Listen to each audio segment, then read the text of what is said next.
한번 따라 하실까요? 그리스도인의 삶의 원리. 그리스도인의 삶의 원리. 20세기 서구 유럽의 복음주의 지성인들 10명을 꼽는다 그러면 거기에 여러 사람들이 꼽힐 수 있겠지만 반드시 들어가는 사람이 이 자크 엘룰이라고 하는 사람이 있습니다. 여러분은 잘 모를 텐데요. 이 자크 엘룰이라고 하는 사람이 프랑스 사람인데 이 사람이 쓴 책 중에 세상 속의 그리스도인이라고 하는 책이 있습니다. 이 책의 내용이 뭐냐 하면 저기 부제로 담겨 있는 것처럼 그리스도인이여 주님의 미러를 지나 세상으로 뭐하라고요? 나오라. 그러니까 행동하는 지성인, 행동하는 그리스도인, 뭐 데모하고 정치에 참여하라 이런 얘기가 아니라 믿음 안에서 예배하는 가운데 신앙생활 가운데 은혜를 받았으면 그 은혜를 가지고 세상 속에서 빛과 소금으로 살아야 하는 사명이 누구에게 있느냐 하면 우리 그리스도인들에게 있다. 우리를 믿는 자들의 공동체로만 불러서 세상 안 믿는 사람하고 접촉하지 않고 그냥 우리를 격리, 개토로 만들어 주신 것이 아니라 도시에 살게 하고 세상 사람들과 관계를 맺으면서 세상 속에 살아가는 그리스도인으로 만든 것은 교회 와서 예배하고 은혜 받고 난 다음에 세상에 나가서 빛과 소금의 역할을 해야 될 필요가 있기 때문에 의도적으로 하나님께서 우리를 산소 골짜기에 갖다 놓고 절처럼 그래 놓은 것이 아니라 우리를 도시 속에 세상 속에 갖다 놓고 은혜 받고 난 다음에 그 받은 은혜를 가지고 세상 속에 그리스도인으로 살아야 한다. 그런 내용을 담고 있는 책이 저 세상 속에 그리스도인이라고 하는 책입니다. 세상 속에서 살지만 그래서 우리는 어떤 사람들이냐 하면 좀 다르게 사는 사람들이라는 거예요. 유별난 의미의 그런 의미가 아니라 세상 사람들이 보기에 저 사람들은 우리랑 좀 다르네, 좀 다르게 사네 라고 하는 것을 보여줘야 되는 사람들이 누구냐 하면 우리 그리스도인들이라는 거예요. 그래서 우리는 세상의 식과 방식으로 사는 것이 아니라 하나님의 식과 방식으로 사는 것을 보여주어야 한다는 것입니다.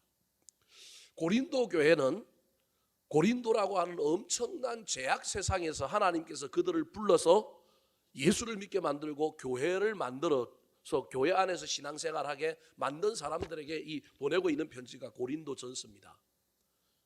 이들은 부름을 받았기 때문에 예수를 믿고 구원받았으니 구원받은 자로서 그 죄악된 고린도 도시에서 그 사람들과 다르게 살아야 되는데 이게 실패를 해버린 거예요. 그 사람들보다 윤리적으로 도덕적으로 신앙적인 것은 물론이고 윤리적으로 도덕적으로 문화적으로 훨씬 더 뛰어나고 훨씬 더 다르고 구별되고 거룩하게 살아야 하는데 이 고린도전서의 편지를 쓰게 된 이유는 고린도라고 하는 도시에 있는 고린도 교회에 다니는 성도들이 세상 사람들보다 더 못한 거예요. 삶이 세상 사람들에게 도리어 뭘 받고 있느냐 하면 지탄을 받는 거예요. 그 첫 번째 문제가 뭐냐면 지들끼리 교회에서 뭐예요? 싸워요. 이게 분열의 문제인 거예요. 지들끼리 교회에서 싸우다가 이걸 가지고 그 다음에 어디로 나가요? 세상 법정으로 갖고 나갔어요. 이게 두 번째 송사의 문제란 말이에요. 세 번째 문제는 그 당시 쾌락주의라고 하는 그 그리스 철학의 문화가 이 유럽을 휩쓸고 있었는데 가장 그 쾌락주의가 만연했던 도시가 어디냐면 고린도라고 하는 도시였는데 그 도시의 그 쾌락의 문화에 영향을 받아서 음란의 문화가 이 도시에 판을 치고 있었고 가정은 깨어지고 결혼 제도가 부정당하고 여러 어려움을 겪고 있는 상태에서 고린도 교인들이 예수를 믿었으면 여기에 대안을 제시해 줘야 되고 여기에 다른 모습을 보여줘야 되는데 그런 것이 아니라 세상 사람들보다 더한 거예요. 교회 안에서 음란의 문제가 있는 거예요.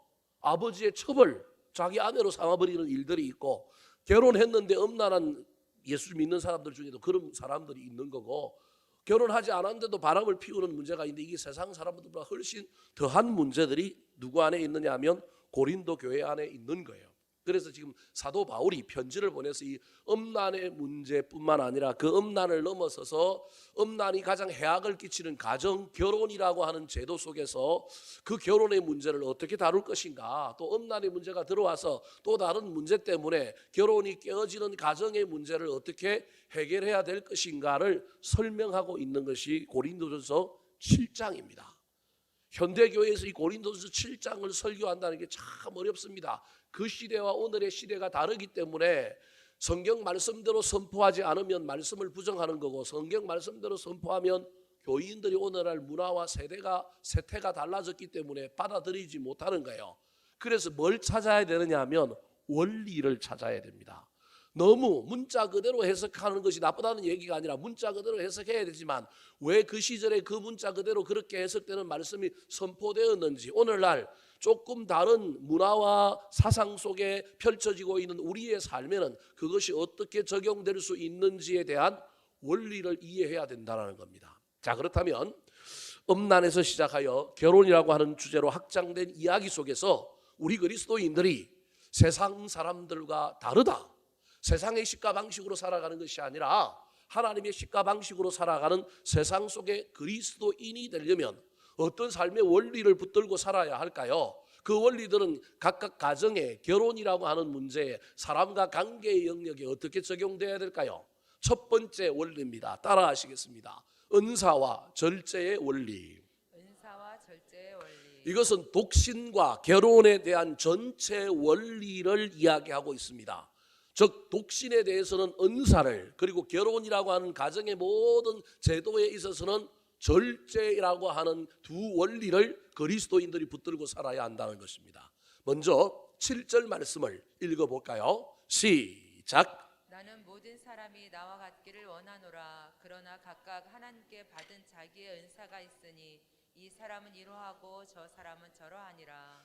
이렇게 음란하고 가정도 깨지고 뭐 이런 문제가 쾌락을 추구하는 이 시대 속에서 결혼하면 범죄할 것 같으니까 독신을 주장하는 사람들이 늘어났는데 사도 바울도 독신으로 살았단 말이에요. 그래서 범죄하지 않는 방법 중에 하나가 괜히 결혼했다가 괜히 가정을 이루었다가 음란의 문제에 빠져서 범죄하는 것보다 독신으로 사는 것이 좋다라고 주장하는 사람들이 교회 안에 나타나기 시작하였고, 쾌락주의, 음란이 판을 치니까 스토아 학파의 또 다른 어떤 측면에서 금욕주의가 어디로 들어왔냐면 교회 안에 대안으로 들어온 거예요.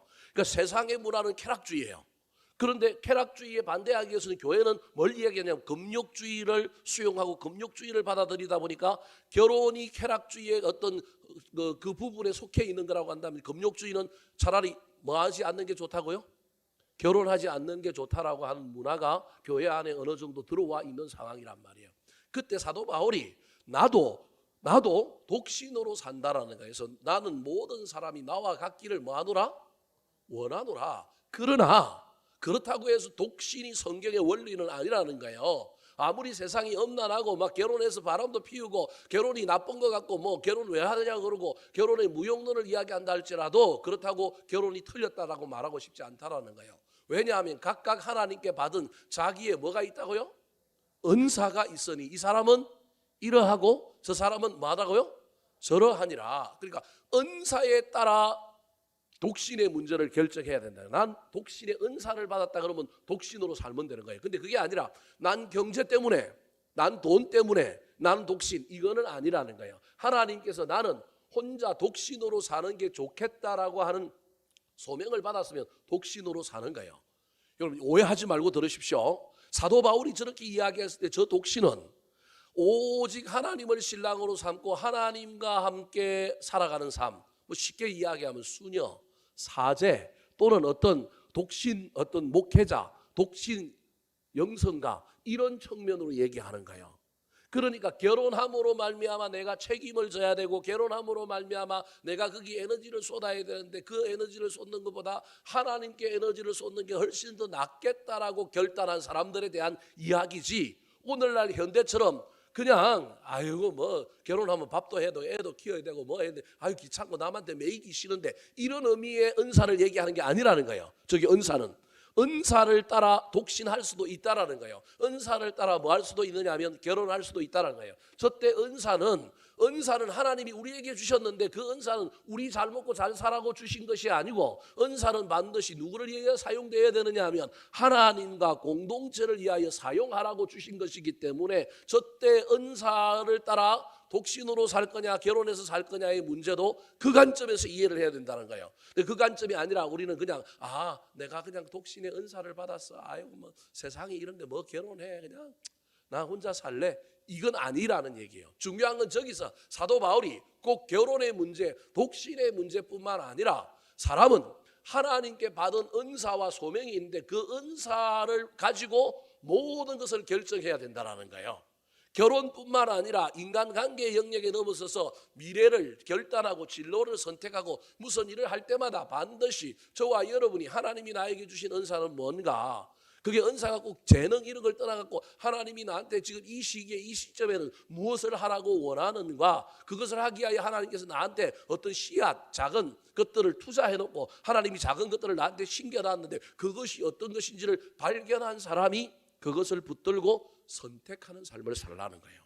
그래서 이 은사주의의 삶은 단순히 결혼의 문제, 독신의 문제뿐만 아니라 저와 여러분이 이 땅에서 살아가는 모든 영역에서 반드시 추구해야 될 삶의 원리인 거예요. 그래서 저와 여러분은 반드시 하나님 앞에 나에게 은사가 무엇인지를 늘 발견하려고 애를 써야 합니다. 그 은사는 성품일 수도 있고 여러 가지일 수도 있지만 꼭 진로의 문제, 선택의 문제를 넘어서서 직업의 문제를 넘어서서 하나님이 우리에게 주신 빛나는 보석과 같은 것들이 있는데 그것을 붙들고 나아가면 나도 유익하고 하나님도 유익하고 가족도 유익하고 교회도 유익하는 그런 은사들이 있다라는 거예요. 그 은사를 붙들고 사는 것이 우리 그리스도인이라는 거예요. 더 나아가서 은사가 있다고 은사를 무분별하게 붙들고 사는 것이 아니라 그 다음에는 어떻게 살아야 된다고 이야기할까요? 자, 8절 9절 말씀입니다. 같이 한번 읽어볼까요? 시작. 내가 결혼하지 아니한 자들과 과부들에게 이르노니 나와 같이 그냥 지내는 것이 좋으니라.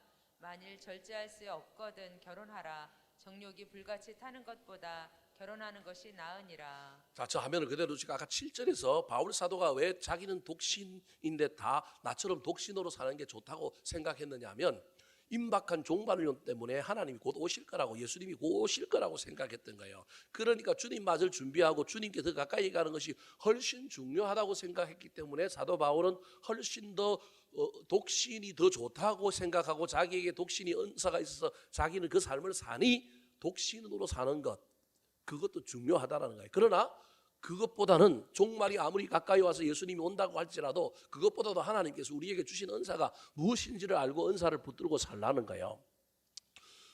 은사와 함께 동시에 얘기하고 있는 것이 있는데 8절과 9절에 보면 이제 8절 그리고 10절 12절에 보면 어떤 계층을 이야기하면서 어떤 동사를 얘기해요. 8절에 보면 내가 결혼하지 아니하는 자들과 가부들에게 뭐하노니? 이러노니 그래요. 10절에는 뭐라고 얘기하고 있느냐면 명령하노니, 그리고 12절에는 뭐라고 그러냐면 어떤 계층을 부르고 난 다음에 말하노니 그래요. 이게 8절, 10절, 12절이 어떤 계층들에게 각각 이야기하는 거예요. 하나는 이러노니, 하나는 명령하노니, 하나는 말하노니. 그러니까 사도 바울이 각 계층에게 걸맞는 이야기를 전해주고 있는 거예요. 첫 번째 계층이 누구냐면 8절에 나오는 결혼하지 아니한 자들과 가부들에게 뭐하노니? 이러노니라고 하는 말입니다. 자, 결혼하지 아니하는 자들과 가부들, 여기서 결혼하지 아니하는 자들을 어떻게 해석할 것인가에 대한 성경학자들의 논쟁이 있습니다. 저 결혼하지 아니하는 자들을 뒤에 나오는 가부의 반대말로 뭐라고 얘기하고 있냐면 결혼하지 아니한 호라비들 이렇게 얘기할 수도 있고 상처한 호라비들 이렇게 해석할 수도 있습니다. 그러니까 결혼하지 아니하고 아까 독신에 대해서는 이미 얘기했기 때문에 저 결혼하지 아니한 자라고 할 때 저 결혼하지 아니한 자는 총각으로 결혼하지 않은 사람들을 얘기한 것이 아니라 상처한 사람들, 배우자가 있었는데 배우자가 일찍 죽어서 홀로 남은 사람들을 얘기한다. 그래서 저 결혼하지 아니한 자라고 할 때 저 앞에 나오는 사람들은 누굴 얘기하느냐 하면 남자 호라비를 얘기하고 뒤에 나오는 가부는 여자를 얘기한다는 거예요. 둘 다 호라비와 가부들에게는 뭐라고 얘기하냐면 나와 같이 그냥 뭐 하는 것이 좋다고요? 지내는 것이 좋다라는 거예요. 사도 바울이 계속 이렇게 독신이나 혼자 지내는 것을 강조하는 이유는 아까도 이야기했던 것처럼 임박한 종말론 때문에 주님 오시면 오실 날이 얼마 안 남았는데 괜히 딴 데 신경 쓰다가 열처녀 비유처럼 기름 준비하고 등불도 준비해야 되는데 그거 준비 못하고 딴 데 신경 쓰다가 구원을 잃을까 염려하는 마음으로 저렇게 얘기하는 거예요. 그러니까 그냥 지내는 것이 좋다라고 하는 이 이야기 속에 핵심은 뭐냐 하면 여러분 9절에 나오는 절제라고 하는 단어가 그 8절에 나오는 사람들에게 해당되는 단어라는 거예요. 그러니까 그냥 지내는 것이 좋다라고 하는 말은 뭐하며 지내는 것이 좋다라는 거예요. 절제하며 지내는 것이 좋다라는 거예요. 이건 결혼의 영역, 어떤 부부 관계의 영역, 성적인 문제를 넘어서서 지금 사도 바울이 인간관계의 모든 영역에 우리 그리스도인들이 가져야 될 원리를, 결혼이라고 하는 제도뿐만 아니라 세상 속에 사는 그리스도인으로서 세상의 식과 방식을 따라 살지 않고 하나님의 식과 방식을 따른 사람들이 결혼이라고 하는 영역에서도 통용되는 원리인 동시에 모든 곳에 통용되는 원리를 얘기하고 있는데, 우리 그리스도인들은 어떤 삶을 살아야 되느냐 하면 절제의 삶을 살아야 한다는 거예요. 하지만 대부분 다 참고 절제해야 되는데, 호레비들이나 가부들도 결혼하지 말라는 얘기가 아니라, 아니 가부가 어떻게 혼자 살아요? 남편이 제가 해서 결혼하는 것이 훨씬 낫죠. 그런데도 불구하고 가부도 호레비도 가능하면 그냥 뭐하라는 거예요? 지내라는 거예요. 이거는 가부랑 호레비들에게만 얘기하는 것이 아니라 모든 그리스도인들의 삶의 영역에 대한 원리라는 거예요. 그래서 직접적으로는 그 대상들에게 한 얘기지만 그 대상 속에서 우리에게 이야기하고 있는 것은 우리 그리스도인들의 삶은 호레비든 가부든 결혼한 사람이든 아니면 어떤 사람이든지 간에 우리는, 여러분, 은사를 따라서 은사에 걸맞는 삶을 살아야 될 뿐만 아니라 은사에 걸맞는 삶을 산다고 할지라도 지나치면 된다, 안 된다? 안 된다. 어떤 삶을 살아야 한다? 절제의 삶을 살아야 한다. 절제를 다른 말로 하면 인내가 될 수도 있는 거예요. 하여튼 절제의 삶을 살아야 한다는 거예요. 그러나 절제도 정답이 아니다. 절제하는 데까지 해보다가 안 되면 뭐 하라고요? 결혼하라라는 거예요. 여러분, 이 이야기가 이제 10절하고 어디도 연결되느냐 하면 나중에 10절하고 11절도 연결돼요. 10절과 11절 성경을 안 읽을 때도 여러분 집에 가서 읽어보면 이혼하라는 거예요? 하지 말라는 거예요? 하지 말라는 거예요. 여러분 성경을 보고 10절 한번 읽어볼까요? 화면에 안 나올 거예요. 자, 성경을 보고 10절 한번 읽어보겠습니다. 시작. 결혼한 자들에게 내가 명하노니 명하는 자는 내가 아니요 주시라. 여자는 남편에게서 갈라서지 말고 만일 갈라섰으면 그대로 지내든지 다시 그 남편과 화합하든지 하라. 그럼 이혼하라는 말이요? 하지 말라는 얘기예요? 결혼에 대한 이야기, 독신에 대한 이야기를 하다가 결혼에 대한 이야기를 하다가 지금 무슨 이야기를 10절과 11절에 하고 있냐면 이혼에 대한 이야기를 하는 거예요. 이거는 각각의 세부 영역에 대한 해답을 주기도 하지만 그게 아니라 큰 원리를 우리에게 주고 있는 거라는 거예요. 그러니까 우리 그리스도인들은 은사를 따라 사는 삶을 살아야 하고 그 은사에 따라 사는 삶을 살 때도 반드시 저와 여러분은 뭘 갖다 놔야 돼요? 브레이크를 갖다 놔야 되는 거예요. 브레이크를 갖다 놓고 절제해야 되는 거예요. 근데 절제해도 안 되는 건, 절제하다가 안 되는 건 뭐 하라고요? 하라는 거예요. 결혼하라고 이야기하지만 뭐 하라는 거예요? 하라는 거예요. 근데 그 하라는 것이 죄 짓는 것이 아니라는 의미예요. 하라는 것이 마음대로 하고 죄를 지으라는 얘기가 아니라 가능하면 안 하려고 애를 쓰는데도 안 되는 건, 절제가 기본의 삶인데 절제해도 안 되는 건, 그것은 뭐 하라고요? 하라는 거예요. 절제해서 안 되는 것을 하라는 거예요. 이제 이 말에서 저와 여러분 이제 헷갈리면 안 됩니다. 하라 그랬으니까 하라고 하는구나. 하다가 안 되면 어쩔 수 없이 마지막에 가서 어쩔 수 없이 하는 거다. 그거 했다고 죄책감에 뭐 하지 마라? 빠지지 마라. 이런 의미의 하라는 얘기예요. 왜냐하면 안 하고 있다가 죽을 가능성이 있고 안 하고 있다가 더 큰 죄를 지을 가능성이 있기 때문에 하나님의 입장에서는 하다가 안 하다가 어쩔 수 없이 했는데 사람의 관점에서 그 나쁜 거란 말이에요. 그래도 그 나쁜 것을 선택한 것에 대하여 하나님이 뭐 하느냐 하면 긍휼히 여기는 마음을 가지고 저 인간이 절제하다가 하다가 어쩔 수 없이 선택했구나. 무슨 말씀이 이해되십니까? 하라라고 하는 말을 오해하지 말고 하라라고 하는 말을 긍정적으로 직접적으로 해라라는 말로 받아들이면 안 되고, 만일 절제할 수 없거든 뭐 하라고요? 결혼하라라고 하는 말은 결혼하라는 데 강점이 있는 게 아니라 뭐 하라는 말이에요? 절제하라는 말에 훨씬 더 강조가 있는 거예요. 할 수만 있다면 이를 악물고 뭐 하라는 거예요? 절제하라는 거예요. 그래서 절제하다가 안 돼가지고 결혼을 했는데, 저기 우리가 보기엔 결혼은 좋은 것이지만 사도 바울의 입장에서 보면 저 결혼은 좋은 게 아니란 말이에요. 근데 결혼했단 말이에요. 그러면 하나님께서 어떻게 생각하냐? 아이고 저 인간이 참다가 절제하다가 어쩔 수 없이 저걸 선택했네. 우리를 정죄하거나 우리를 막 이상하게 여기거나 그런 게 아니라 우리를 긍휼히 여긴다라는 거예요. 그 얘기가 10절에 이혼에 대한 이야기에 적용되는 이야기라는 거예요. 10절과 11절에 이혼하라는 거예요, 하지 말라는 거예요? 하지 말라는 거예요. 그러면 여러분 이 말을 오늘날의 모든 이 현대의 이혼율이 이렇게 심각한 이 말씀대로 적용하면 이제 교회는 이혼한 사람들은 못 나와. 이제 골치 아파요. 이 말씀대로 하면. 여러분 이 말씀의 의미는 뭐냐 하면 이혼을 안 하려고 막 눈을 부릅뜨고 이를 깨물고 애를 쏘고 애를 써서 절제하라는 거예요. 근데 하다가 했는데도 도저히 안 맞고 도저히 뭐가 안 돼갖고 이혼을 했어. 그 사람 정죄할 사람이 아니라는 거예요. 하나님이 어떻게 여길 사람이냐면 뭐 할 사람이라는 거예요? 긍휼히 여길 사람이라는 거예요. 문제는 전제 조건이 있어요. 뭘 한 거예요? 절제가 없이 하면 안 된다는 거예요. 이혼을 해야 되느냐 말아야 되느냐, 나중에 보면 성경에 이혼하지 말라는 말이 있는 게 아니라 이혼해도 된다는 규정들이 얼마나 많이 있는지 몰라요.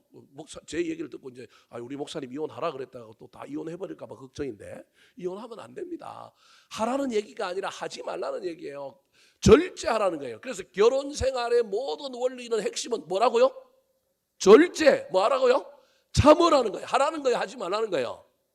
하지 말라는 거예요. 그런데 인간인 이상 우리가 완전한 인간이 아니요 하나님이 아니기 때문에 살다가 참고 절제하고 했는데도 안 되는 경우들이 나올 수 있다라는 거예요. 그걸 우리 하나님이 그걸 막 긍정적으로 여겨주고 그거 잘했다 칭찬하겠다는 게 아니라, 네가 절제하다가 안 돼갖고 그렇게 했으면 아이고 불쌍한 것 이렇게 여겨주겠다라는 거예요. 옳다 그렇게 얘기하는 게 아니고 어떻게 여겨주겠냐면, 네가 참다가 하다가 안 했으면 좋은데 그래도 했는데 네가 얼마나 고생스럽겠느냐, 네가 얼마나 안타까웠겠느냐, 이런 마음으로 보겠다라는 거예요. 그래서 반드시 저와 여러분은 그 앞에 뭐가 있어야 되냐면, 뭐가 있어야 된다고요? 절제가 있어야 된다라는 거예요. 한번 따라합시다. 은사와 절제의 원리. 은사와 절제의 원리. 뭐 시간이 없어서 제가 은사에 대해서는 길게 얘기를 못했지만 다음에 한번 또 설교하기로 하고, 저와 여러분의 삶에 있어서 하나님이 원하시는 것, 하나님이 나에게 주시는 것, 내가 잘하는 것, 내가 기뻐할 수 있는 것 잘 발견해서 살아야 돼요. 그 결혼의 문제도 마찬가지고 다른 어떤 문제도 반드시 이 은사를 가지고 판단해야 될 뿐만 아니라, 그렇게 해서 결혼을 했던, 직장에 취직을 했던, 어떤 교회를 다녔던 그 속에서 뭐가 맞지 않고 힘들어할 때 가능하면 해야 될 일이 뭐라고요? 절제. 하다가 참다가 견디다가 애를 써보고 용을 써보다가 안 돼가지고 결정한 것, 우리 하나님이 그거 긍휼히 여기신다는 거예요. 우리 마음을 안다라는 거예요. 근데 현대의 세대는 절제하지 않고, 절제보다는 자신들의 개인의 이익과 욕망과 내 성정과 내 성깔 때문에 이혼하는 것, 그건 하면 된다 안 된다? 안 된다 할 수만 있다면 무슨 원리가 먼저 작동돼야 되느냐 하면 절제의 원리가 작동돼야 되는 거예요. 그러면 여러분 이제 결혼이라고 하는 문제를 축소시켜 봅시다. 은사의 원리는 여러분 잘 오해하지 말고 들으십시오. 내가 좋아하는 사람을 선택하는 것이기도 하지만, 이 은사의 원리로 이제 결혼의 문제를 요까지 해버리면 이제 시간 많이 가는데, 이야기한다면 짧게 이야기 한번 해봅시다.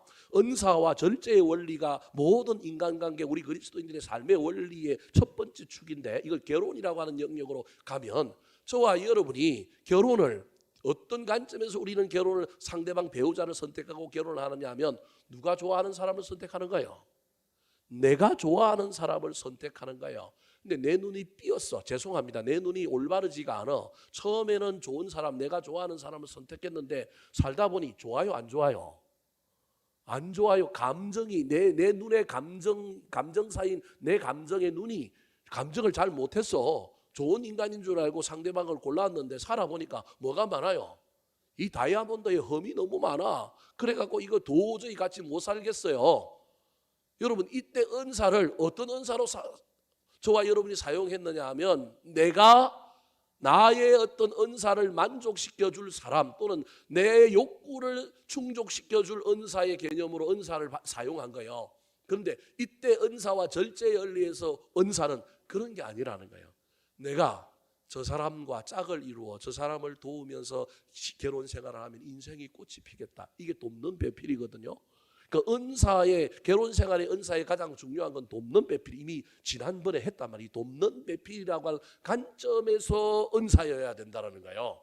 어려울 거예요. 지금 요것만 갖고도 하루 설교해도 지금 어려웠는데, 중요한 건 여하튼 결혼뿐만 아니라 인간관계의 모든 원리는 은사의 원리인데, 은사는 기본적으로 은사는 나를 만족시키는 은사가 아니고, 은사는 여러분 상대방을, 세상을, 다른 사람을 뭐 하는 거냐면 만족시키는 거라는 거예요. 예를 들어 봅시다. 그 일을 함으로 나도 만족시키지만 성경에 나오는 수많은 은사들이 있는데, 방언의 은사인데, 방언의 은사는 내가 하는 기도의 방언 기도를 통역해 주는 거예요. 상대방이 하는 방언 기도를 통역해 주는 거예요.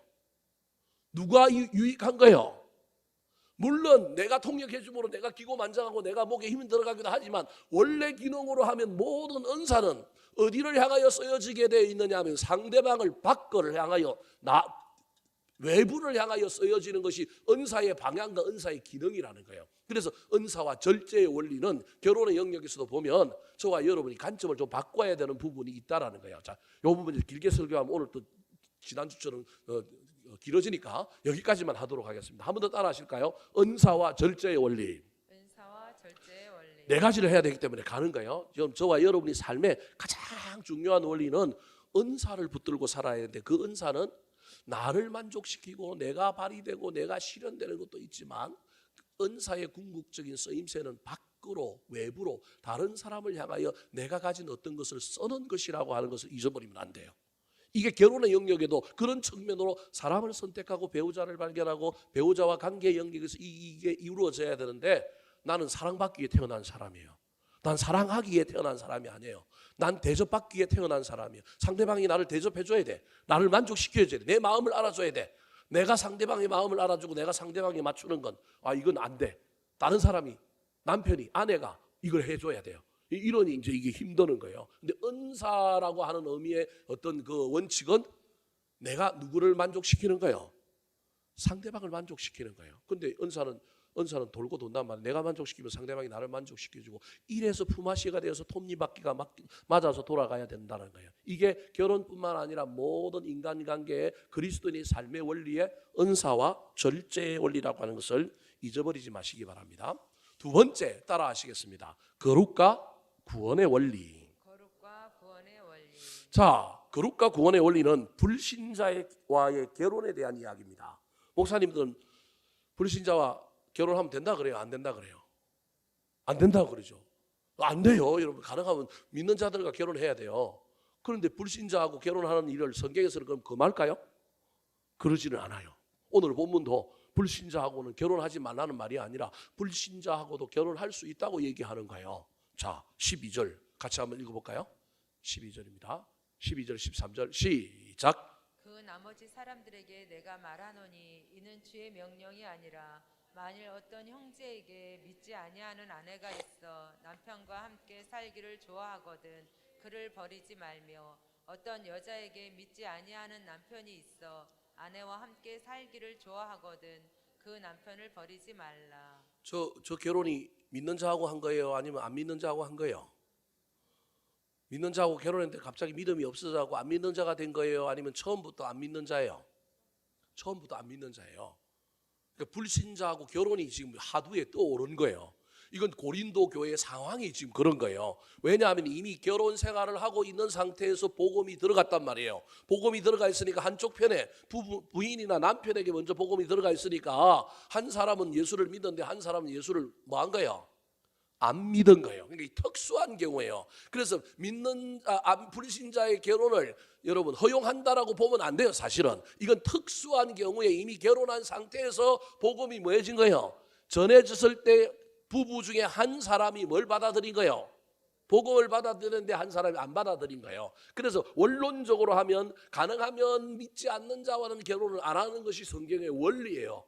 그런데 어쩔 수 없이 했다 치면, 여러분, 그러면 어쩔 수 없이 했다 치면 또는 어쩔 수 없이 한다 치면 어떤 원리를 가지고 해야 될 것이냐는 거예요. 자, 보십시오. 만일 어떤 형제에게 믿지 아니하는 아내가 있어 남편과 함께 살기를 좋아하거든. 누가 좋아하는 거예요? 믿지 않는 남편이 믿는 아내를 지금 좋아하는 거예요. 12절은. 13절은 누가 누구를 좋아하는 거예요? 믿지 않는 남편이 믿는 아내를 좋아하는 거예요. 이해되셨습니까? 다시요. 자, 안 믿는 상대방이 있고 믿는 상대방이 있는데 안 믿는 상대방이 믿는 상대방하고 좋아가지고 주구장창 살겠다라는 거예요. 근데 신앙은 있어요, 없어요? 없어요. 그러면 이제 굳이 타협점을 찾는다면 불신자하고 결혼은 가능하면 안 되고, 목사님 저 고린도전서에 저런 구절이 있는데 불신자하고 결혼했지 않습니까? 저건 불신자하고 결혼이 이미 하고 있는 상태에서 복음이 들어온 케이스라고 하는 걸 잊어버리면 안 된다는 거예요. 그렇다면 어쩔 수 없이 그러면 결혼을 해야 된다고 한다면, 여러분 대부분 이렇게 얘기하잖아요. 안 믿는 사람 결혼해갖고 교회 데리고 오고 예수 믿게 하면 전도하는 건데 그거 왜 반대합니까? 그러잖아요. 근데 그걸 왜 반대하는지 아십니까? 끌려갈 가능성이 있기 때문에, 끌려갈 가능성이 있기 때문에 그러는 거예요. 그러면 다르게 얘기하면 끌고 올 가능성이 있으면 해도 된다는 말이에요. 저 얘기가 이해되십니까? 끌고 올 가능성이 있다면, 그 말은 다른 말을 이야기하면 나는 신앙이 있는데 배우자 상대방은 신앙이 없는데 나 아니면 죽고 못 살겠다 그러면 너 나하고 살려면 뭐 믿어? 예수 믿어. 이런 건 괜찮다는 거예요. 안 되지만 근데 반대예요. 내가 예수를 믿어. 아가씨가 예수를 믿어. 근데 신랑 될 남자는 예수를 안 믿어. 그런데 아가씨가 신랑을 좋아해. 그러면 어떻게 될 가능성이 있느냐 하면, 물론 해봐야 알겠지만 일반적으로 그냥 상식선에서 보면 이 아가씨는 신앙을 버리고 자기가 남편을 믿지 않는 남편을 좋아하니까, 남편 될 사람을 좋아하니까 신앙을 뭐 할 가능성이 있는 거예요? 놓쳐버릴 가능성이 있는 거예요. 그래서 가능하면 믿는 사람하고 결혼을 해야 된다는 거예요. 불신자의 결혼은 그럼에도 불구하고 나를 좋아하는 사람이 있을 때 그 사람을 신앙이라고 하는 관점으로 너 예수 안 믿으니 막 칼로 잘라보내고 갈라서라, 그런 말이 아니라는 거예요. 그러니까 이미 결혼한 상태에서 복음이 들어가는데 한쪽은 예수를 믿는데 한쪽은 예수를 안 믿을 때 예수 안 믿는다는 종교적인 이유로 이 사람들을 버리면 된다, 안 된다? 안 된다. 그러니까 저게 여러분 불신자의 결혼을 이야기하는 것이 아니라 신앙이 달랐을 때, 신앙을 믿지 않는, 내 신앙에 따라오지 않는 남편 신앙의 문제로 그를 뭐 하면 안 되느냐 하면 버리면 안 된다는 거예요. 여러분 이 얘기는 다르게 얘기하면 이렇게 될 수 있어요. 신앙을 빼고 경제적인 문제, 성격적인 문제 다 통용되는 얘기라는 거예요. 이게 원리라는 거예요. 우리 그리스도인이라고 한다면, 지금 저 얘기는 신앙을 가지고 얘기하는 거예요. 나는 예수를 믿는데 내 배우자가 예수를 안 믿기 때문에 신앙의 문제에 자꾸 트러블이 일어나기 때문에 내가 신앙을 더 잘 유지하기 위하여 이 남자와 이 여자랑 헤어지는 게 좋겠다. 그런 결정을 하는 것은 옳은 거라는 거야, 옳지 않는 거라는 거예요? 옳지 않은 거라는 거예요. 신앙이라고 하는 성경, 신앙이라고 하는 이 성경을 읽기 위하여 촛대를 훔친 거나 마찬가지가 된다라는 거예요. 그래서 하나님께서 사도 바울을 통하여, 이건 주의 명령이 아니고 내가 이르는 말이지만 잘 기억하라는 거예요. 이게 신앙이라고 하는 걸 빼버리고 여기 성격이 들어가고요, 또는 집안 환경이 들어가고요, 학벌이 들어가고요, 다 들어갈 수 있어요. 우리 그리스도인들에게 내가 기대하는 그 어떤, 내가 가지고 있는 그 어떤 것을 더 멋지고 아름답게 만들기 위하여 배우자가 그것이 없고 따라오지 못함으로 그를 버리면 된다, 안 된다? 안 된다. 이게 그리스도인들의 결론인 거예요. 이 원리를 이해하지 못하면 여러분, 저와 여러분이 세속의 가치관을 가지고 집안이 맞지 않고, 나랑 성격이 맞지 않고, 나랑 수준이 맞지 않고, 그래서 이혼할 수 있는 거예요. 다 그 이혼이 그렇게 되는 거예요. 근데 지금 성경은 명확하게 이야기하고 있는 거예요. 이게 신앙의 영역으로 들어가면 이해가 되는데 신앙을 다른 걸로 바꾸면 이해가 안 되는 분들이 너무 많은 거예요. 아니에요. 신앙뿐만 아니라 모든 영역에서 다 하나님께서 똑같이 이야기하고 있는 거예요. 중요한 건 그 사람이 너를 뭐 하거든? 좋아하거든. 살기를 좋아하거든. 그가 죄송한 표현이지만 돈이 좀 없고 성격이 좀 개떡 같고, 예를 들 것 같으면 집안의 수준이 차이가 나고 학벌이 차이가 나고 뭐가 하더라도 그 사람이 너를 좋아한다면 너는 신앙의 문제뿐만 아니라 그 여타한 문제라도 그를 버리면 된다, 안 된다? 안 된다. 이게 거룩이라는 거예요. 저와 여러분이 말하는 거룩과 성경이 말하는 거룩이 달라요. 이게 거룩이라는 거예요. 내가 어떤 가진 것으로 다른 사람과 비교하여 가지지 못한 사람들을 폄하하거나 그것을 약점으로 그들에게 어떤 불이익을 주거나 관계를 끊어버리는 것이 아니라, 내가 더 가지고 있고 상대방이 덜 가지고 있다 할지라도 그럼에도 불구하고 용납하고 기다리고 인내하고 어느 정도 서로 맞춰질 때까지 기다릴 수 있는 것이 뭐냐 하면 거룩이라는 거예요. 자, 14절과 16절 말씀도 한번 읽어볼까요? 시작. 믿지 아니하는 남편이 아내로 말미암아 거룩하게 되고 믿지 아니하는 아내가 남편으로 말미암아 거룩하게 되나니 그렇지 아니하면 너희 자녀도 깨끗하지 못하니라. 그러나 이제 거룩하니라. 아내된 자여 내가 남편을 구원할는지 어찌 알 수 있으며 남편된 자여 내가 내 아내를 구원할는지 어찌 알 수 있으리요. 14절에 내가 예수를 믿기 때문에 예수 안 믿는 사람이 나 때문에 거룩해진다. 단순하게 표현하면 이렇게 표현하고 있는 거예요. 여러분 이 이야기를 오해하면 큰일 나요. 내가 우위에 있기 때문에 이 사람들이 우위에 있는 신앙이 우위라고 표현한다면 우위에 있기 때문에 그 믿지 않는 부인이 믿지 않는 아내가 내 신앙을 본받게 된다. 그 내가 막 뭐 신앙적으로 열심히 있고 내가 신앙적으로 대단하니까 그 신앙 때문에 이분들이 믿지 않는 배우자가 나를 따라오게 되고 나처럼 예수를 믿게 되고 거룩하게 된다. 착각입니다. 우리가 흔히 저 말씀을 어떻게 이야기하냐면 믿지 아니하는 남편이 아내로 말미암아 뭐하게 되고요? 거룩하게 된다고 그러잖아요.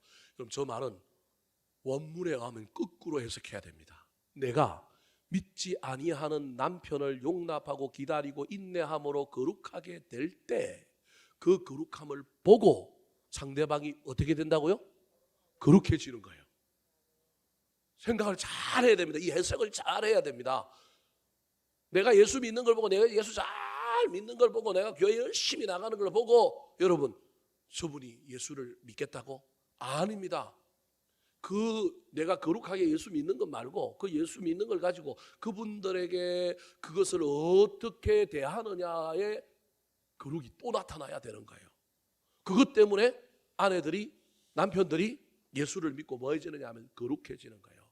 그러니까 다르게 얘기하면 여러분 우리 그리스도인들의 삶은 내가 거룩해짐으로 상대방을 뭐하게 만드는 거냐면 거룩하게 만드는 건데 내가 거룩해지는 건 교회에 나와서 기도하고 말씀 듣고 예배 드리는 것도 거룩이지만 사람을 대하는 거룩이 있어야 된다는 거예요. 이해되셨습니까? 이게 자크 앨런이 이야기하는 세상 속의 그리스도인이라면 우리는 거룩을 어떻게 얘기하냐면 내가 가서 홀리하게 예배드리고 주기도모 남송하고 사도신경 외우고 찬양할 때 손 들고 막 홀리하게 기도하면 그거 보고 아이고 저 거룩하네 내 아내가 내 남편이 나보고 예수를 믿어서 그도 거룩하게 될 것 같지만 그건 1차적인 거룩이고 그 거룩을 경험한 예배 중에 그 거룩을 경험하는 사람은 상대방을 어떻게 대해야 한다고요? 거룩하게 대해야 한다니까요. 그걸 상대방이 느껴야 된다니까요. 내가 교회 안에서 거룩한 행동을 하는 것을 상대방이 보고 거룩해진 게 아니라 그것도 있지만 내가 하나님께 받은 거룩을 가지고 상대방을 향하여 상대방을 거룩하게 대하는 거예요. 그럼 상대방을 거룩하게 대하려고 한다면 야 나는 예수 믿는데 저 예수도 안 믿고 저 지옥 갈 거 이런 정도의 마음을 가지고는 거룩은 나타나지 않는 거예요. 나는 대학을 나왔는데 저건 대학을 안 나와가지고 수준이 안 맞아서 못 살겠는데 이래 갖고는 거룩이 나타난다 안 나타난다? 안 나타난다라는 거예요. 인간을 대하는 상대방을 대하는 태도가 거룩해져야만이 상대방이 어떻게 진다는 거예요? 거룩해진다라는 거예요. 그게 일어나야만이 16절에 그 다음에 뭐가 일어난다고요? 구원이 일어나는 거예요. 내가 거룩해지고 그 거룩을 상대방에게 드러내고 보여주고 상대방이 그 거룩을 담고 상대방이 구원되는 거예요.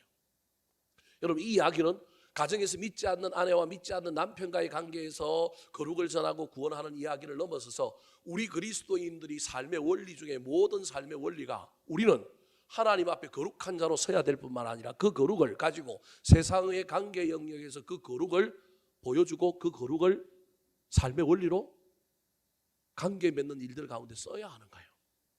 예수를 믿는데 여러분 말하는 거라든지 예수를 믿는데 뭐 사람을 대하는 기본적인 인격이나 기본적인 태도가 어떤 감수성이 아닌 사람들이 얼마나 많이 있는지 모릅니다. 그 딱 보이거든요. 나타나거든요. 근데 그 사람의 종교 생활을 보면 대단한 거룩성으로 보이거든요. 대표적인 예가 목사의 자녀들이 바라보고 있는 목사 부모의 모습이 종교적인 형식으로는 거룩한데 막 카리스마도 있고 은사도 있는데 가정의 영역에서 그 예배당 공간 안에서 그 카리스마와 그 거룩의 은사를 보여줬다고 한다면 관계의 영역에서 그게 거룩이 나타나야 하는데, 관계의 영역에서 그 거룩이 전수되고 전파되고 전수돼야 되는데 그게 일어나지 않으면 구원은 일어난다 안 일어난다? 안 일어난다. 여러분 따라 하실까요? 거룩과 구원의 원리. 거룩과 구원의 원리. 모든 사람들과 관계의 영역에서 저와 여러분이 하나님 앞에 거룩해진 것을 가지고 그 거룩을 잘 전파하시고 거룩의 관계를 잘 맺으셔서 우리로 말미암아 사람들이 구원받는 놀라운 역사들, 꼭 교회에 나오는 걸 넘어서서 나 때문에 다른 사람의 삶이 달라지고 인식이 달라지고 세상을 바라보는 눈이 달라지고 어떤 일이 달라지는 것이 구원이란 말이에요. 그 구원을 이루는 저와 여러분 되기를 예수님의 이름으로 축원합니다. 세 번째, 우리 그리스도인들의 삶의 원리가 뭘까요? 첫 번째가 뭐였다고요? 은사와 절제의 원리. 저와 여러분은 은사대로 선택하고 은사대로 결정하고 은사대로 살아야 합니다. 근데 이 은사는 나를 만족시키고 나를 충족시키는 것이 아니라, 그런 것도 있지만 대부분 다 이 은사는 어디를 향하여 쓰이느냐 하면 바깥을 향하여 쓰이는 거예요.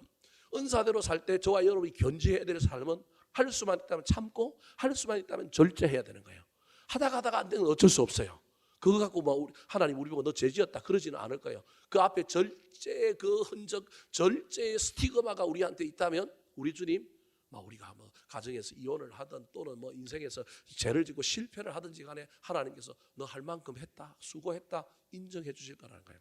두 번째 원리가 뭐라고요?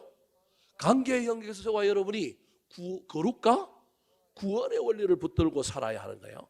거룩을 오해하면 안 되는 거예요. 하나님 앞에서 내가 있는 그 거룩만 가지고 생각하면 안 되고, 사람들을 대할 때 그 관계 영역에 거룩이 나타날 때 구원이 이루어진다는 거예요.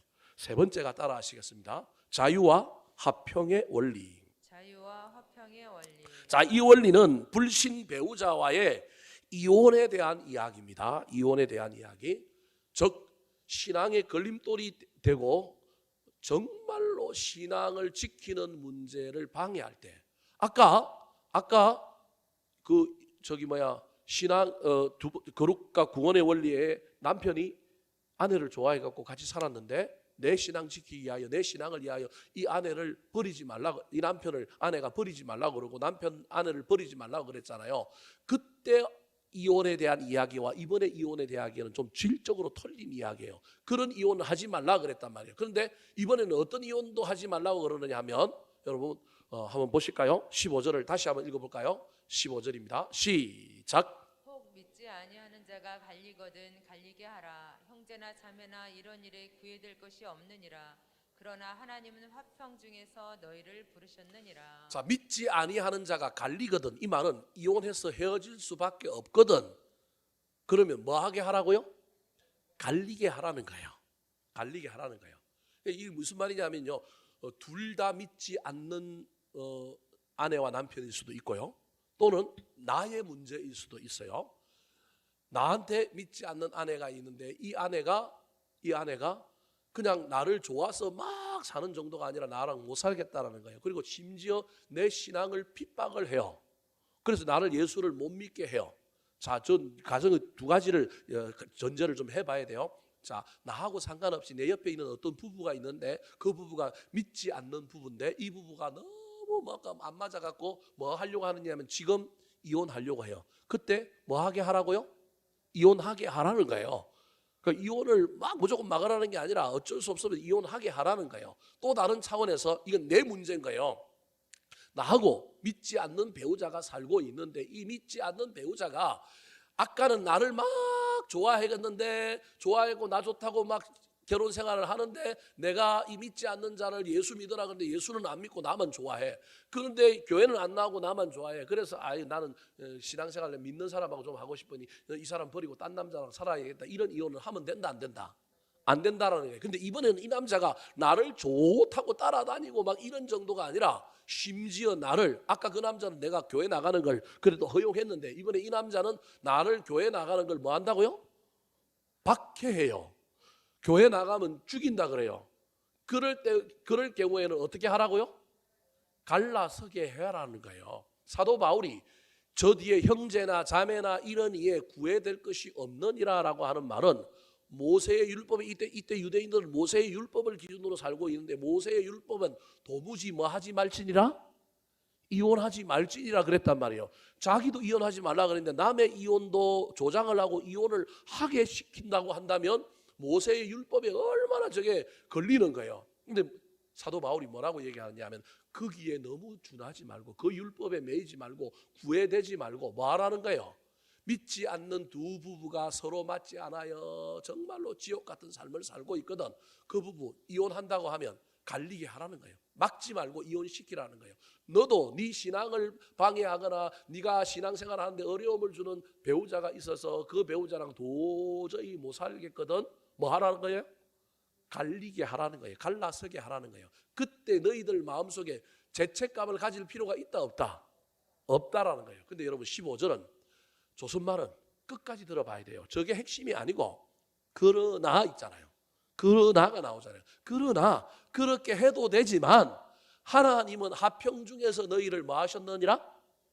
부르셨느니라. 이게 무슨 말이냐 하면 그럼에도 불구하고 아까 남의 부부였는데 서로 안 맞아서 찢고 볶아서 지옥 같아서 정말로 헤어져야 될 사람 헤어지게 하는 일에 앞장서서 헤어지게 하라고 그랬는데 그래도 화평하게 하려고 붙여보려고 뭐 하라는 거예요?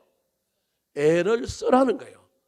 남의 부부도 그럴 텐데 너의 가정의 이야기라고 한다면 저 인간이 나를 교회도 못 나가게 하고 내 신앙을 그렇게 받게 해서 난 저 인간이라 도저히 못 살게 돼서 내가 이혼하려고 하는데 한번 마음을 또 어떻게 하라고요? 가다듬고 뭐 하려고 애를 쓰라고요? 화평하려고 애를 쓰라는 거예요. 아까 절제와 원리와 비슷하지만 조금 내용이 다릅니다.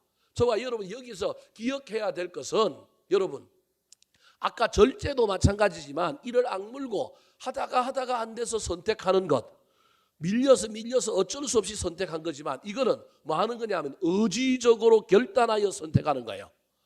그래서 이런 선택도 하나님이 우리에게 때로는 원하실 때가 있고 이건 부끄러운 선택이 아니니 할 수 있다라는 거예요. 그래서 이게 무슨 원리냐면 자유와 무슨 원리라고요?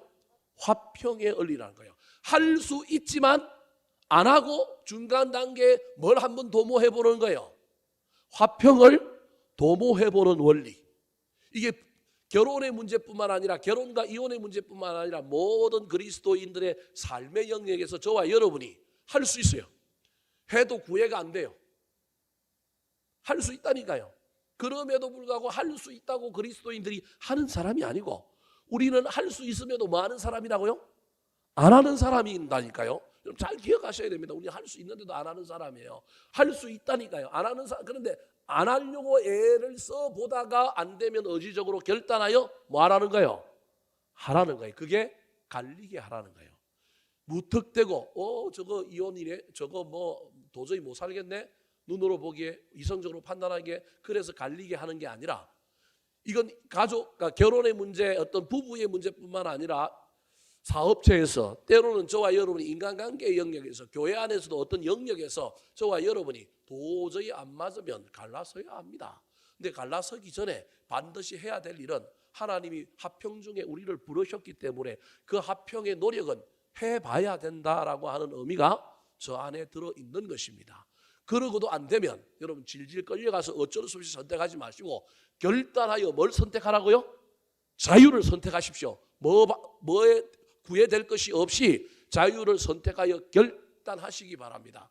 그 결단에 후폭풍이 밀려오고 그것 때문에 어려움이 있다 할지라도 하나님께서 지금 우리에게 이야기하는 것은 네가 그 앞에 화평하게 하려고 노력했느냐?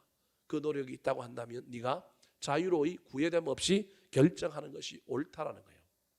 자 마지막입니다. 네 번째 오늘 본문의 이 이혼 음란의 문제를 넘어서 결혼과 이혼의 문제에 대한 이야기를 쭉 하는 가운데 우리 그리스도인들의 삶의 원리 무엇을 이야기하고 있을까요? 자 마지막입니다. 따라하시겠습니다. 사명과 임재의 원리. 사명과 임재의 원리. 정리를 좀 해봅시다. 여러분들이 다 잊어버렸을까 봐. 왜냐하면 제가 왜 이 이야기를 여러분에게 이야기하느냐 하면 이게 우리 삶의 현장에서 저와 여러분이 가져야 될 사실은 중요한 개념이기 때문에 그러는 겁니다. 첫 번째가 우리 그리스도의 삶의 원리가 뭐였다고요? 은사와 절제의 원리. 두 번째가 뭐였어요? 거룩과 구원의 원리. 세 번째가 뭐라고요? 자유와 화평의 원리. 네 번째는 사명과 임재의 원리입니다. 자, 결혼을 넘어 모든 영역에서의 삶의 원리인데 저와 여러분이 지금 봐요. 절제하라는 얘기도 있었고 자유롭게 결단하여 선택하기 전에 어떤 것도 있었느냐 하면 화평이라고 하는 것을 추구해 보라고 하는 것도 있었습니다. 자, 이 모든 이야기들은 전부 극단적인 예입니다. 아주 양극단에서 무엇을 선택해야 될 때 정말로 참다 정말로 더 안 돼 갖고 이제 결정해야 될 때입니다. 그런데 참다 하기까지 그 중간에 과정이 있단 말이에요. 이 과정을 어떻게 보낼 거냐는 거예요. 어떤 사람은 이 과정이 3년이 되기도 하고 10년이 되기도, 어떤 사람은 짧아서 뭐 얼마 안 되기도 하지만 하나님은 대체로 이 과정을, 이런 원리를 잘 붙들고 사는 사람에게는 이 과정이 긴 과정이란 말이에요. 이 긴 과정 속에서 절제도 하고 화평도 추구하고 거룩을 나타내어서 이 거룩이 구원이 되도록 애를 쓰는 과정이 있단 말이에요. 그럼 이 과정 안에 저와 여러분이 잊어버리지 말아야 할 또 다른 원리가 뭐냐는 거예요. 하나님이 그것을 하도록 그 시간과 그 장소에 나를 뭐 하셨다고요? 불렀다. 이게 무슨 원리냐면 사명의 원리입니다. 그래서 오늘 본문에 부르심이라고 하는 단어로 시작하는 구절이 몇 번이나 나오느냐 하면 3번 나옵니다. 17절, 20절, 24절입니다. 자, 먼저 17절과 20절 말씀을 한번 읽어볼까요? 시작. 오직 주께서 각 사람에게 나눠주신 대로 하나님이 각 사람을 부르신 그대로 행하라. 내가 모든 교회에서 이와 같이 명하노라. 자, 각 사람 그러니까 17절 먼저 읽고 가봅시다. 주께서 각 사람에게 나누어 주신 대로 하나님이 각 사람을 부르신 그대로 뭐 하라고요? 행하라. 불신 남편을 만났고 불신 아내를 만났고, 여러분 뭐가 만나갖고 뭐가 지금 이게 막 북닥거리고 막 좋지 않은 상황 가운데 가요.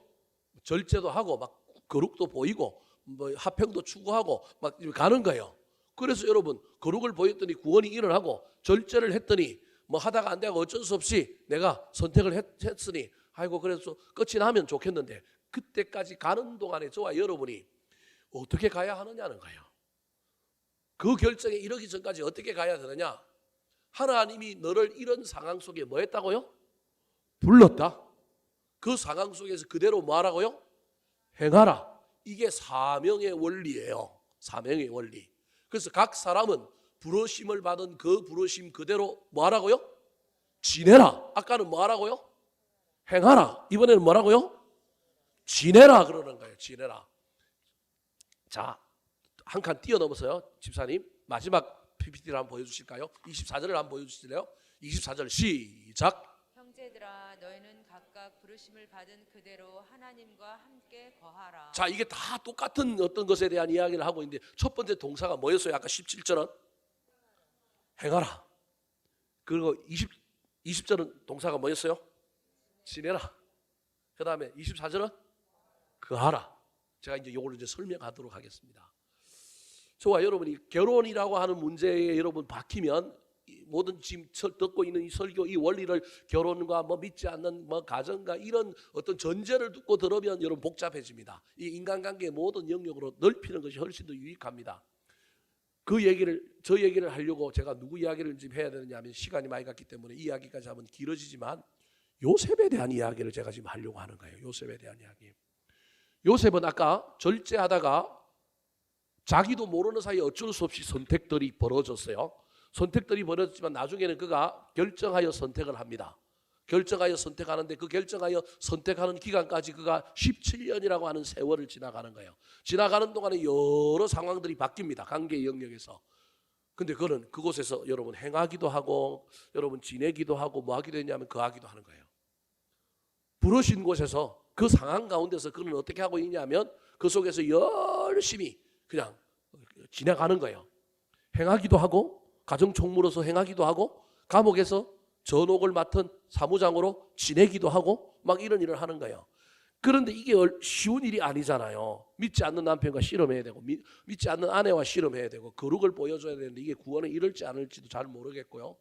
아니 지옥과 같은 삶을 살고 있는 이 상황 속에서 신앙이 이어받고 있는 이때 그냥 결단하여 그냥 이혼해버리면 좋겠는데 그게 아니라 화평하게 하라 그래가지고 어떻게 하면 좀 화평을 이룰까 막 인내하고 있는 이 삶이 얼마나 힘들어요. 근데 이런 삶을 산 사람의 대표가 누구냐면 요셉이라는 거예요. 근데 그 요셉의 이야기의 가장 핵심이 뭐냐 하면 요셉을 이야기하고 있는 창세기 여러분 40장부터 쭉 39장부터 쭉 나오는 이야기 45장 49장까지 나오는 이야기 속에 여호와 하나님께서 요셉과 뭐 하시니? 함께 하시니라고 하는 말이 나와요. 함께 하셨다. 하나님과 함께 하셨다. 다르게 얘기하면 하나님이 그를 찾아오셔서 함께 해주심으로 제가 늘 요셉의 이야기를 설명할 때 요셉도 하나님과 뭐 한 거예요? 함께 함으로 말미암아 그 지옥과 같고 그 고통과 같은 그 부르심의 자리에서 그것을 유지하며 나아갈 수 있는 힘과 에너지를 얻은 거예요. 그래서 버틴 거예요. 17년 버티니까 결론이 난 거예요. 관계의 영역에서 저와 여러분이 여러분 은사와 절제의 원리를 붙들고 거룩과 구원의 원리를 붙들고 자유의 화평과 원리를 붙들고 살아가는데 그 기간 동안에 여러분 저와 여러분이 결론을 어떤 결론을 낼지는 알 수 없어요. 우리가 거룩이 구원을 만나기도 하고요. 은사를 따라 절제를 붙들고 나아가는데 내가 어쩔 수 없이 이혼을 선택함으로 말미암아 세상적으로는 비난을 받고 하나님 보기에 부끄럽지만 우리 하나님 그래도 네가 절제를 붙들으니까 참 수고했다. 그러지만 나는 밀려서 인생으로 치면 어떤 이런 선택을 하게 된 그것도 내가 선택한 것이 아니라 결과적으로만 밀려갖고 이런 선택이 되어버린 것으로 왔단 말이에요. 또 다르게는 여러분 갈라서야 되는데 자유롭게 그냥 결정할 수 있는데 화평을 붙들고 열심히 했는데 화평이 이루어져서 잘 좋은 결과를 이루면 좋겠는데 실컷 화평했는데 또 결과는 똑같아요. 그러면 차라리 화평하지 말고 뭐 하는 게 더 나을 뻔했어요. 처음부터 뭐 했으면 좋아요? 갈렸으면 좋지. 갈리게 하라 그랬는데 갈릴 수 있다 그랬는데 처음부터 갈렸으면 좋았는데 화평을 했는데 먹이는 일이 있어요. 여러분 이 이야기 속에 하나님이 의도하는 말은 뭘까요? 제가 늘 여러분에게 설교할 때 이야기하는 것 중에 하나가 예수 믿는 사람들 중에 제일 안타까운 인생이 고난은 고난대로 당하는데 누굴 못 만나요? 하나님을 못 만나는 인생이라고 이야기하잖아요. 지금 하나님이 저 이야기를 통하여 관계의 영역에서 어떤 결론이 나더라도 그 결론에 이르기 전에 네가 하나님을 경험하느냐, 네가 먼저 거룩하게 되고 네가 하나님과 함께 거하는 일들을 통하여 어떤 결론을 받아들이더라도 너는 그 결론 때문에 낙심하거나 절망하거나 네 인생이 망가지지 않고 그 결론 속에 너는 하나님께서 다음 스텝을, 다음 인생을 아름답게 만들어 주실 것이다. 이게 사도 바울의 오늘 본문에 나오는 이야기라고 하는 걸 기억하셨으면 좋겠습니다. 그래서 저와 여러분이 할 수만 있다면 부르신 현장에서 그것을 원망하고 불평하고 막 악다구니를 떨고 저와 여러분이 그곳에서 그냥 몸부림칠 것이 아니라 그 속에서 어떤 결과가 나올지는 알 수 없습니다. 거룩하게 나아갔더니 상대방을 구원할 수도 있고 화평하며 나아갔더니 내가 자유를 가지고 결단할 수 있는데 결단 안 하고도 관계가 유지될 수 있는 아름다운 결과가 나타날 수도 있지만 차라리 처음부터 이 긴 시간 내가 왜 시간을 낭비하고 화평을 도모했는데 결론은 여전히 단절이냐 이렇게 결론이 날 수 있지만 그 기간 동안에 저와 여러분이 누구를 만나는 거예요? 하나님을 만나는 거예요. 그 핵심은 뭐냐 하면 부르심 받은 그대로 그 속에서 뭐 하는 거예요? 행하는 거예요. 그 속에서 뭐 하는 거예요?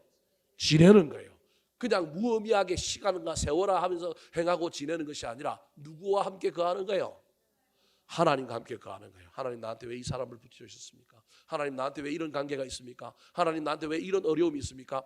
주님께 묻는 가운데 그 이후에 맺어진 결론이 사람마다 다 다를 수 있어요. 요셉처럼 총리가 되는 경우도 있지만 그러지 않을 수도 있다니까요. 그러나 어떤 결과가 나오더라도 그 결과 속에서 하나님이 나를 사랑하셨다. 하나님이 앞으로 남은 내 인생도 이끌어 가실 것이다 라고 하는 놀라운 확신과 다음 스텝이 아름답게 펼쳐질 것이다. 이게 우리 그리스도인들의 삶의 원리라고 하는 것을 잘 기억할 수 있게 되기를 우리 구주 예수 그리스도의 이름으로 축원합니다. 한번 따라 하실까요? 그리스도인의 삶의 원리. 그리스도인의 삶의 원리. 은사와 절제의 원리. 은사와 절제의 원리. 거룩과 구원의 원리. 거룩과 구원의 원리. 자유와 화평의 원리. 자유와 화평의 원리. 사명과 임재의 원리.